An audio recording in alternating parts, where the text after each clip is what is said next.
Hallelujah. आइए हम मेरी भविष्यवाणी की पुस्तक में से आज के वचन को पढ़ते हैं। प्रार्थना का सही महत्व। याकूब 5:16 में लिखा है, इसलिए तुम आपस में एक दूसरे के सामने अपने अपने पापों को मान लो और एक दूसरे के लिए प्रार्थना करो जिससे चंगे हो जाओ। धर्मी जन की प्रार्थना के प्रभाव से बहुत कुछ हो सकता है। मेरे प्रियो, बाइबल में लिखा है कि जब मिस्र के राजा ने कठिन कठिन कामों के दायस वाले लोगों के ऊपर दुख डाला, तब उन्होंने परमेश्वर की भविष्यवाणी को याद किया कि परमेश्वर ने कहा था, मैं 400 साल बीतने के बाद अपने लोगों को मिस्र से छुड़ा लूंगा। और वे परमेश्वर के सम्मुख जाकर प्रार्थना करने लगे। तब 430 साल बीत चुके थे और भविष्यवाणी पूरी नहीं हुई थी, क्योंकि वे नहीं जानते थे कि कोई भी भविष्यवाणी अपने आप पूरी नहीं होती है जब तक उस भविष्यवाणी के विषय में प्रार्थना नहीं की जाती। इसलिए प्रेरित पौलुस ने भी अपने आत्मिक बेटे तीमुथियुस से कहा, जो भविष्यवाणी तेरे विषय में की गई है उसके अनुसार तू अच्छी लड़ाई को लड़।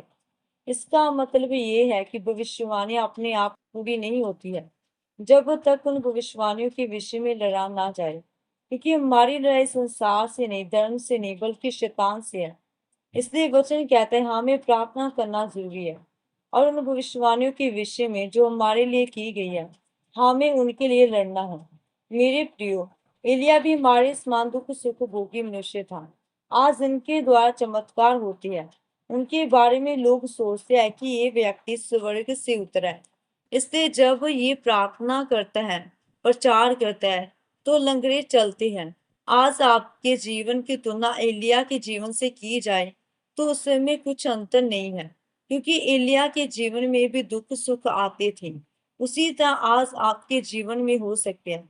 लेकिन जब एलिया ने प्रार्थना की कि मैं ना बरसे, तब मैं ना बरसा, क्योंकि वचन में लिखा है धर्मी जन की प्रार्थना के प्रभाव से बहुत कुछ हो सकता है। इसलिए मेरे प्रियो, आज चाहे आपके जीवन में दुख सुख क्यों ना हो, आपको परमेश्वर के वचन पर विश्वास करना है और प्रार्थना करना है, ताकि परमेश्वर आपको बंधनों से, गुलामी से छुड़ा सके और आपके लिए जो भविष्यवाणियां बाइबल में लिखी है वे पूरी कर सके। आमीन। आइए हम मिलकर अंगीकार करते हैं। सर्वशक्तिमान परमेश्वर, इस वचन के लिए मैं आपका धन्यवाद करती हूँ। परमेश्वर, मैं आज आपकी उपस्थिति में होकर ये अंगीकार करती हूँ कि मैं आज ही इसे आपके अनुग्रह के द्वारा प्रतिदिन प्रार्थना करूंगी, ताकि जो भविष्यवाणी आपने मेरे लिए की है वे पूरी हो सके। प्रभु यीशु मसीह के सामर्थी नाम में आमीन।